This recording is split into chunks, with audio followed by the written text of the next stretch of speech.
నెబుకద్నెజరు చూసాం. నెబుకద్నెజరు కలలో ఏమొచ్చింది? మొదట ఒక మహాబ్రహ్మాండమైన ప్రతిమ వచ్చిందా? ఆ వచ్చినటువంటి ప్రతిమలో శిరస్సు మేలిమి బంగారం, మరి భుజములు రొమ్ములు వెండివి, ఉదరములు తొడలు ఇత్తడివి, మోకాలు ఇనుము, అలానే పాదములు ఇనుముతో కలిసినటువంటి మట్టి ఒకటి మట్టి. మరి వీటన్నిటినీ కూడా తలదన్నే చేతి సహాయం లేని ఒక రాయి వచ్చింది. మరి దీన్ని ఎందుకు చెప్పాడు అంటారా దేవుడు? అదే దానియేలు గ్రంథంలో 2వ అధ్యాయం 28వ వచనంలో, దానియేలు గ్రంథం 2వ అధ్యాయం 28వ వచనంలో, అయితే మర్మములను బయలుపరచగల దేవుడు ఒకడు పరలోకమందున్నాడు, అంత్య దినముల యందు కలగబోవు దానిని ఆయన రాజుకు నెబుకద్నెజరుకు తెలియజేసెను. ఎప్పుడు జరుగుతుందంట అండి ఇది? ఆయనకు కలిగినటువంటి ఈ కళ, ఆయన కన్న ఈ కళ ఎప్పుడు నెరవేరుతుందంట? అంత్య దినాలలో కలిగేదానిని, అంత్య దినాలలో జరగబోయేదానిని దేవుడు ఎప్పుడో నెబుకద్నెజరుకు కాలంలోనే తెలియజేశాడండి. అనగా మొదటి సామ్రాజ్యం బబులోను అనగా శిరస్సు, ఈ లోకాన్ని శిరస్సు పరిపాలిస్తున్నప్పుడే దేవుడు చెప్పాడు, వీటన్నిటిని శిరస్సును దాటుకొని భుజములను, రొమ్ములను, ఉదరములను, తొడలను, మోకాలను వీటన్నిటిని దాటుకొని కిందికి వచ్చేసరికి ఒక రాజ్యం వస్తుంది. ఆ రాజ్యమే ఎప్పటికీ స్థాపించబడుతుంది. ఆ రాజ్యంలో ఇదిగో ప్రవాహము వచ్చినట్లు అన్యజనులు వస్తారంటండి. మరి ఈ సంగతులన్నీ మనకి ఎందుకండి? ఇవన్నీ మనం ఎందుకు చూసామండి, ఎందుకు నేర్చుకోవాలండి అని అంటారా? ఇవన్నీ కూడా మనకు అవసరం అండి. అందుకే అపోస్తుడైన పౌలు గారు కొరింథీయులకు పత్రిక రాస్తూ, కొరింథీయులకు రాసిన మొదటి పత్రిక 10వ అధ్యాయం 11వ వచనంలో, కొరింథీయులకు రాసిన మొదటి పత్రిక 10వ అధ్యాయము 11వ వచనంలో, ఈ సంగతులు దుష్టాంతములుగా వారికి సంభవించి యుగాంతమందున్న మనకు బుద్ధి కలుగుటకై వ్రాయబడెను. ఎప్పుడు వ్రాయబడిందండి ఇది? సుమారు క్రీస్తు శకం 59వ సంవత్సరంలో. అనగా ఆ కాలము నాటికే అంత్య దినాలలో ఉన్నాం. మరి యేసుక్రీస్తుల వారి గురించి మనం ఆలోచిస్తుంటే మరి ఇన్ని తెలుసుకున్నాం కదండి. అంత్య దినాలలోనే రాజ్యాన్ని దేవుడు స్థాపిస్తాడు అన్న విషయం మనకు అర్థమైంది. అనగా ఈ 4 సామ్రాజ్యాలు పరిపాలించేసిన తర్వాత ఈ 4 సామ్రాజ్యాలను పడగొట్టి ఒక రాజ్యం స్థాపించనై ఉన్నారు. ఆ రాజ్యం ఎక్కడ ఉంది అన్నదే నేడు మనం నేర్చుకోబోతున్నాం. ఇంతకీ యేసుక్రీస్తుల వారి రాజ్యం ఎక్కడుంది? ఆయన రాజ్యం ఏది? మరి ఆయన రాజ్యం గురించి బైబిల్లో ఎక్కడైనా ఉందా అని మనం చూస్తే ఉందండి. మత్తయి సువార్త 3వ అధ్యాయం 1వ వచనంలో, మత్తయి సువార్త 3వ అధ్యాయం 1వ వచనంలో, ఆ దినముల యందు బాప్తిస్మమిచ్చి యోహాను వచ్చి పరలోక రాజ్యము సమీపించి ఉన్నది. ఏ రాజ్యము సమీపించిన్నదంట అండి? పరలోక రాజ్యము సమీపించి ఉన్నది. మనం ఏ రాజ్యం గురించి ఆలోచిస్తున్నాం? యేసుక్రీస్తుల వారి రాజ్యం, అంతేనా? యేసు రాజ్యం ఎక్కడ అంటున్నాం. మరి ఇక్కడ ఏ రాజ్యం గురించి ప్రకటిస్తున్నాడు బాప్తిస్మిచ్చి యోహాను? పరలోక రాజ్యం గురించి. ఇదిగో పరలోక రాజ్యము సమీపించి ఉన్నది, మారు మనసు పొందుడని యూదయ అరణ్యములలో ప్రకటించుచుండెను. ఇదే సువార్త 4వ అధ్యాయం 17లో మనం చూస్తుంటే, అప్పటి నుండి యేసుక్రీస్తుల వారండి. మరి ఇంతకుముందు చదివిన అధ్యాయంలో ఎవరు చెప్పారు? బాప్తిస్మమిచ్చి యోహాను గారు చెప్పారు పరలోక రాజ్యము సమీపించి ఉన్నది అని. మరి ఇక్కడ ఈ సందర్భంలో ఎవరు చెబుతున్నారు? యేసుక్రీస్తుల వారు చెప్తున్నారు ఏమని? పరలోక రాజ్యము సమీపించి ఉన్నది కనుక మారు మనసు పొందుడని చెప్పుచు ప్రకటించుట మొదలుపెట్టెను. అనగా బాప్తిస్మం ఇచ్చి యోహాను గారి మాటలని యేసుక్రీస్తుల వారు కూడా పలుకుచున్నట్లుగా మనకు అర్థమవుతుంది కదండి. మరి అందుకే యేసుక్రీస్తుల వారు తన శిష్యులకు ప్రార్థన నేర్పిస్తూ ఆ ప్రార్థన ఎలా చేయాలో ఒకసారి ఆ ప్రార్థనలో ఆయన పలికిన మాటలు మత్తయి సువార్త 6వ అధ్యాయము, మత్తయి సువార్త 6వ అధ్యాయము 9-10 వచనాలలో, కాబట్టి మీరు ఇలాగ ప్రార్థన చేయుడి, పరలోకమందున్న మా తండ్రి నీ నామము పరిశుద్ధపరచబడునుగాక, నీ రాజ్యము వచ్చునుగాక. ఎలా నేర్పిస్తున్నాడని? ఏమి వస్తుందంట అండి? నీ రాజ్యము వచ్చునుగాక అనగా యేసుక్రీస్తుల వారి ఈ మాటలు మాట్లాడేసరికి రాజ్యం ఉందా? లేదు, లేనట్టే మనకు అర్థమవుతుంది. అందుకే నీ రాజ్యము వచ్చునుగాక అన్నారు. మరొక మాట మనం చూస్తే మార్కు సువార్త 9వ అధ్యాయం 1వ వచనంలో, మార్కు సువార్త 9వ అధ్యాయం 1వ వచనంలో, మరియు ఆయన ఎక్కడ నిలిచి ఉన్న వారిలో కొందరు దేవుని రాజ్యము బలముతో వచ్చుట చూచే వరకు మరణము రుచి చూడరని నిశ్చయముగా మీతో చెప్పుచున్నాను. ఇక్కడ చెప్తున్నారని యేసుక్రీస్తుల వారు చెప్తున్నారు. మరి అక్కడ నిల్చున్నది ఎవరనుకుంటున్నారు? అపోస్తలులు, శిష్యులు. మరి ఆయన ఏం చెప్తున్నారు? ఇదిగో ఇక్కడ నిలిచి ఉన్న వారిలో కొందరు దేవుని రాజ్యము బలముతో వచ్చుట చూచి వరకు మరణము రుచి చూడరని. అనగా మనకు ఒక విషయం అర్థమైందండి. యేసుక్రీస్తుల వారు చెప్పినటువంటి ఈ మాటలను బట్టి మరి యేసుక్రీస్తుల వారి రాజ్యం వస్తుంది. ఆ రాజ్యము బలముతో వచ్చుట చూచి వరకు అక్కడ ఉన్నటువంటి అపోస్తలులలో కొందరు మరణాన్ని రుచి చూడరట. అనగా శిష్యులు బ్రతికుండంగానే రాజ్యము స్థాపించబడుతుంది, రాజ్యము వస్తుంది అని చెప్పడం జరిగిందండి. మరి మనం ఒక మాట, పౌలు గారి మాట మనం చూస్తుంటే, కొలసీలకు రాసిన పత్రిక, అపోస్తుడైన పౌలు గారు కొలసీలకు రాసిన పత్రిక 1వ అధ్యాయం 13వ వచనంలో మరి యేసుక్రీస్తుల వారు చెప్పినటువంటి మాటలను బట్టి 1వ శతాబ్దంలోనే రాజ్య స్థాపన జరిగి ఉండాలి. మరి జరిగిందా లేదా అని కొలసీలకు రాసిన పత్రిక 1వ అధ్యాయం 13వ వచనంలో, ఆయన మనలను అంధకార సంబంధమైన అధికారంలో నుండి విడుదల చేసి తాను ప్రేమించిన తన కుమారుని యొక్క రాజ్య నివాసులుగా చేసెను. అంతేనా? కొలసీకి రాసిన పత్రిక 1వ అధ్యాయం 13వ వచనంలో అండి ఏం చెప్తున్నారు? ఇదిగో దేవుడు తాను ప్రేమించిన తన కుమారుని యొక్క రాజ్య నివాసులుగా చేసెను. రాజ్య నివాసులుగా చేశాడంట. అనగా రాజ్యంలో నివసించే వారిగా చేశాడట. అనగా రాజ్యము స్థాపించబడినది అని, ఆ రాజ్యంలో నివసించడానికి నివాసులు ఉన్నారని కూడా మనకు అర్థమవుతుంది. ఇక ప్రకటన గ్రంథం, యోహాను గారు చెప్తున్నటువంటి ప్రకటన గ్రంథం 1వ అధ్యాయం 9వ వచనంలో, ప్రకటన గ్రంథం 1వ అధ్యాయం 9వ వచనంలో ఆయన ఏం మాట్లాడుతున్నారు? ఇంతకు ముందు ఏం చెప్పారండి పౌలు గారు? ఇది తన కుమారుని యొక్క రాజ్య నివాసులుగా చేసెను.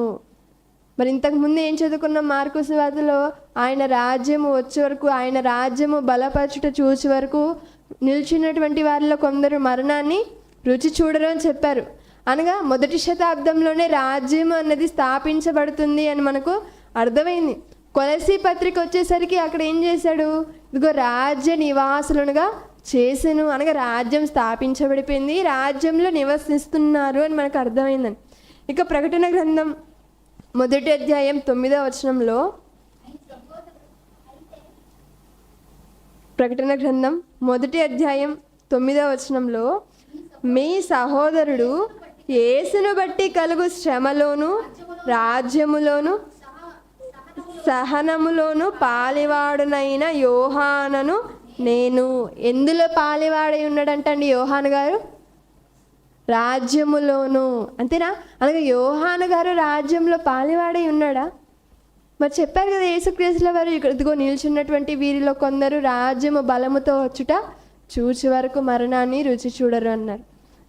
మరి కొలసీలో ఇదిగో రాజ్య నివాసులు అన్నాడు. ఇక్కడ యోహాను గారు చెప్తున్న రాజ్యంలో పాలివాడరైన యోహానను నేను. అనగా దేవుని రాజ్యం స్థాపించబడిందా? దేవుని రాజ్యంలో వీళ్ళు ఉన్నారా అంటే ఉన్నారండి. మరి ఇక ఈ లోక రాజ్యాలన్నీ, మరి దేవుని రాజ్యం ఉంది అని మనకు అర్థమైంది. అనగా యేసుక్రీస్తుల వారి రాజ్యం ఉంది, ఆ రాజ్యంలో ఇక దేవుని పిల్లలు వీరు ఉన్నారు, అనగా యోహాను గారు ఉన్నారని మనకు అర్థమైంది. ఇక దీన్ని కొంచెం పక్కన పెట్టి ఈ లోక రాజ్యాలు అంటున్నాం కదా, మరి ఈ లోక రాజ్యాలన్నీ కూడా ఎవరి వశాలో ఉన్నాయి? దేవుని వశంలో ఉన్నాయా? మరి ఎవరి వశంలో ఉన్నాయి? అపవాది వశంలో ఉన్నాయి. ఒకసారి ఎఫెసీలకు రాసిన పత్రిక, అపోస్తుడైన పౌలు గారు ఎఫెసీలకు పత్రిక రాస్తూ 6వ అధ్యాయం 12వ వచనంలో, ఎఫెసీలకు రాసిన పత్రిక 6వ అధ్యాయం 12వ వచనంలో, ఏలయనగా మనము పోరాడునది శరీరులతో కాదు కానీ ప్రధానులతోనూ అధికారులతోనూ ప్రస్తుత అంధకార సంబంధులకు లోకనాథులతోనూ ఆకాశ మండలమందున దురాత్మల సమూహములతోనూ పోరాడుచున్నాము. మనం ఎవరితో పోరాడుతున్నామంట అండి? ఈ లోకనాథులతో, ఈ లోక సంబంధమైన అంధకార సంబంధమైన, అంతేనా, దురాత్మ సమూహం అనగా ఈ లోక రాజ్యం ఎవరిది అన్నప్పుడు అపవాదిది అని మనకు అర్థమవుతుందండి. ఇక దేవుడు యేసుక్రీస్తుల వారిని మనకు ఇచ్చారా అంటే మనకు ప్రసాదించారు కదండి.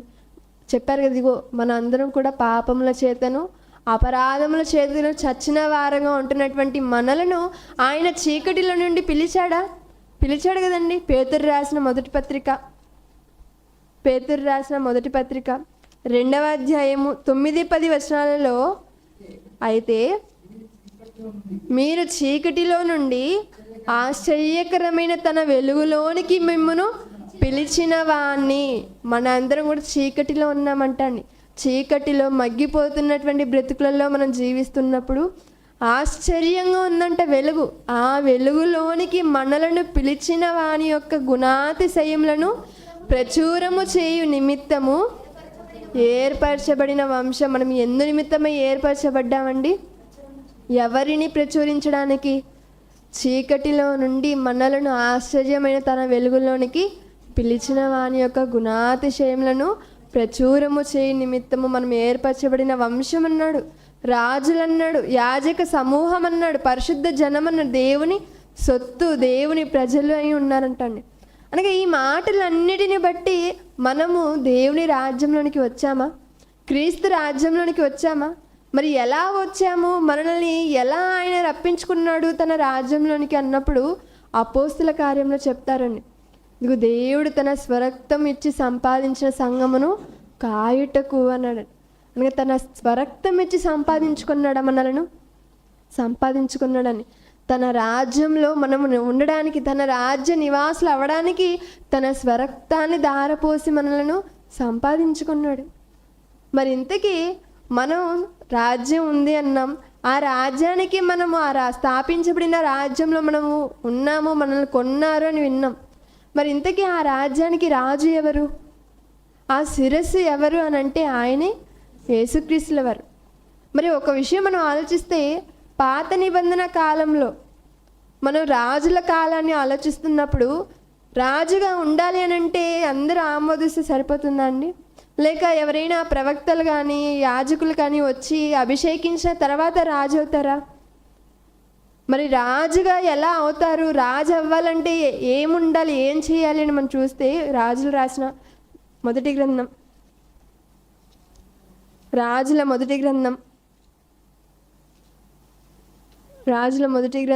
మొదటి అధ్యాయం 38-39 వచనాలు మనం చూస్తుంటే, మొదటి రాజుల గ్రంథం మొదటి అధ్యాయం 38-39 వచనాలలో, కాబట్టి యాజకుడైన సాదోకును ప్రవక్త అయిన నాతానును యెహోయాదా కుమారుడైన బెనయాయును కెరేతీయులను పెలేతీయులను రాజైన దావీదు గంచర కాడిద మీద సొలొమోనును ఎక్కించి గీహోనునకు తీసుకొని రాగా, యాజకుడైన సాదోకు గుడారములో నుండి తైలపు కొమ్మును తెచ్చి సొలొమోనునకు పట్టాభిషేకము చేసెను. ఇలా పట్టాభిషేకం చేసిన తర్వాతే ఎవరైనా కానీ రాజు అవుతారు. మరి దావీదును కూడా అభిషేకించాడా? మరి దావీదు గారిని మరి మొదటి రాజు అయినటువంటి సౌలు గారిని కూడా అభిషేకించారా? మొదటి రాజు అయిన సౌలు గారిని అభిషేకించినది ఎవరు? సమూయేలు గారు. దావీదు గారిని కూడా సమూయేలు గారే అభిషేకించారు. కానీ మూడవ రాజు అయిన సొలొమోను గారి అభిషేకించిన వ్యక్తిగా ఎవరు కనిపిస్తున్నారు? సాదోకు కనిపిస్తున్నారు. అనగా రాజులు కావాలి అని అంటే మొదట వారికి ఏమి జరగాలంటే అభిషేకం జరగాలి. మరి అపోస్తల కార్యములు 4వ అధ్యాయం యేసుక్రీస్తుల వారికి అభిషేకం జరిగిందా? మరి మన రాజ్యం, యేసుక్రీస్తుల వారి రాజ్యంని పరిపాలిస్తున్నాడు, రాజ్యాన్ని ఏలుతున్నాడు అని అంటే ముందు అతనికి అభిషేకం జరిగిందా లేదా అని మనం చూస్తే అపోస్తల కార్యములు 4వ అధ్యాయం 27-28 వచనాలలో, ఏవి జరగవలనని నీ హస్తమును నీ సంకల్పమును ముందు నిర్ణయించెనో వాటినన్నిటినీ చేయుటకై నీవు అభిషేకించిన నీ పరిశుద్ధ సేవకుడైన యేసునకు. అంతేనా? అభిషేకం జరిగిందంటనా అండి? జరిగింది. అందుకే చెప్తున్నాడు ఏమని, నీవు అభిషేకించిన నీ సేవకుడైన యేసునకు. అనగా యేసుక్రీస్తుల వారికి అభిషేకం జరిగింది. అసలు క్రీస్తు అనే పేరుకి అర్థం ఏంటండి? అభిషక్తుడు అని. మరి అభిషక్తుడైనటువంటి యేసుక్రీస్తుల వారు కూడా అభిషేకం పొందుకున్నారు. కనుకనే ఆయన రాజు అయ్యాడు. ఆయన రాజు కాబట్టి మనల్ని కూడా ఏమన్నాడండి? రాజులు అన్నాడు. అంతేనా? మనందరం కూడా రాజులమే. ఆయన రాజు. ఆయనను నమ్ముకున్న మనం, ఆయనను సేవిస్తున్న మనల్ని కూడా రాజులు అన్నాడు. మరి ఆయన స్థాపించిన రాజ్యం ఏంటనుకుంటున్నారా? నేడు మనందరం కూడా కూడుకున్నటువంటి సంఘమే. మరి ఈ సంఘాన్ని రాజ్యం అన్నారు. మరి ఈ సంఘానికి శిరస్సు ఎవరు అనంటే యేసుక్రీస్తుల వారు. మరి యేసుక్రీస్తుల వారు రాజ్యాన్ని స్థాపించాడు, అనగా సంఘాన్ని స్థాపించాడు. సంఘంలో ఆయన ఉంటున్నాడు. మరి తన స్వరక్తం ఇచ్చి సంపాదించుకున్నారు. అంతేనా? తన స్వరక్తాన్ని ఇచ్చి సంపాదించుకున్నాడు. ఎలా సంపాదించుకున్నాడు? మన అందరం కూడా తన రాజ్యంలోనికి ఎలా వచ్చామండి?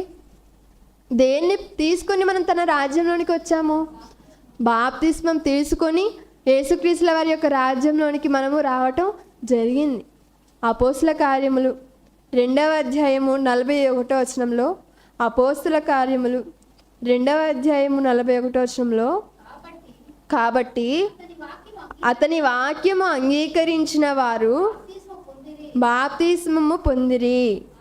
ఆ దినమందు ఇంచుమించు 3000 మంది రాజ్యములోనికి చేర్చబడిరి.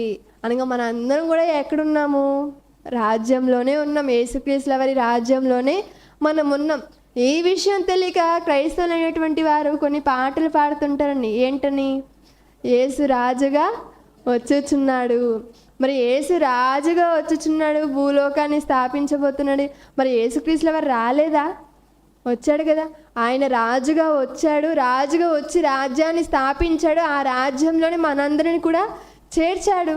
మరి ఈ విషయం తెలియక మన అందరం కూడా దారి తప్పిపోతున్నామండి. అందుకే బైబిల్ని మనకు కూడా ఇచ్చాడంటే కారణం ఏంటి అంటే మనం కూడా పరిశీలించాలి అని. మరి మనందరం కూడా రాజ్యంలో ఉన్నాము. మరి మనం ఉన్నాము కాబట్టి రాజ్యం అన్నారు. మరి దేశం అంటే మట్టి కాదు, దేశం అంటే మనుషులో అన్నారు. మరి దేశం అంటే ఏంటంటండి? మట్టి కాదు. దేశంలో ఉండే మట్టు లేక చెట్లు పుట్టలో ఇవి కాదు. దేశం అంటే మనుషులు. అలానే దేవుని రాజ్యము అని అంటే దేవుని పిల్లలమైన మనమే.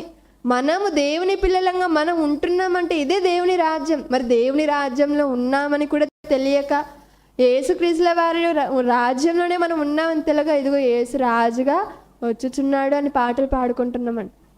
మరి ఆనాడు దేవుడు ఇశ్రాయేలీయులను కూడా రాజ్యంగానే పోల్చాడండి. రాజ్యంగానే భావించాడు.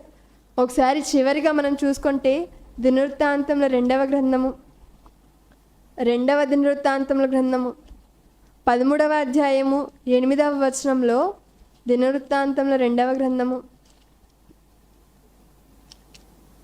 13వ అధ్యాయము 8వ వచనంలో, ఇప్పుడు దావీదు సంతతి వారి వశమునున్న యెహోవా రాజ్యముతో. అంతేనా? ఎవరి రాజ్యముతోనంటండి? యెహోవా రాజ్యముతో మీరు యుద్ధము చేయ తెగించదమని తలంచుచున్నారు. అనగా ఇక్కడ యెహోవా రాజ్యం అనగా ఎవరు? ఇశ్రాయేలీయులతో మీరు యుద్ధము చేయ తెగించదమని తలంచుచున్నారు అంటాను. అనగా ఇశ్రాయేలీయులను దేంతో పోల్చారండి? దేవుని రాజ్యముతో. మరి క్రైస్తవులంగా దేవుని పిల్లలంగా ఉంటున్నటువంటి మనలను దేంతో పోలుస్తున్నారు? క్రొత్త నిబంధన కాలంలో అనేసరికి క్రీస్తు రాజ్యంతో. మరి మనందరం కూడా క్రీస్తు రాజ్యంలోనే ఉన్నాం. మరి ఈ క్రొత్త నిబంధన కాలానికి వచ్చేసరికి ఇశ్రాయేలును అన్యులను వీళ్ళందరినీ కూడా కలిపి క్రైస్తవులుగా పిలవటం ప్రారంభమైందని. అందుకే చెప్పారు ప్రవచనాలలో, యెషయా గ్రంథంలో కానీ మీకా గ్రంథంలో కానీ ఇక అన్యజనులు ప్రవాహము వచ్చినట్లు దేవుని రాజ్యంలోనికి వస్తారట. మరి నేడు సంఘాలుగా దేవుని రాజ్యంలో ఉన్నటువంటి దేవుని పిల్లలకు రావడం లేదా? వస్తున్నాం. కాబట్టి వీటిని గ్రహిస్తున్న మనం, నేర్చుకుంటున్నటువంటి మనం ఒకటే గుర్తుంచుకోవాలండి. మరి నేర్చుకున్నాం కదా, మరి యేసు రాజ్యం వచ్చిందా లేక వస్తుందా? వచ్చింది. మరి ఎక్కడుంది? మనమే. మనం ఉంటున్నదే దేవుని రాజ్యం. మరి ఈ దేవుని రాజ్యంలో పాలివారమైనటువంటి మనం మరి ఎంత జాగ్రత్త కలిగిన వారిగా ఉంటూ ఇలాంటి విషయాలు తెలియక ఎంతోమంది మా దేవునికి దూరం అయిపోతున్నారు. మరి అలాంటి వారిని మనము గుర్తెరిగి కొందరినైనా అగ్నిలో నుండి లాగినట్టు వారిని దేవునిలోనికి దగ్గర చేసేవారుగా మనం ఉండాలని తెలియజేస్తూ ఈ నా మాటలను ముగిస్తున్నాను.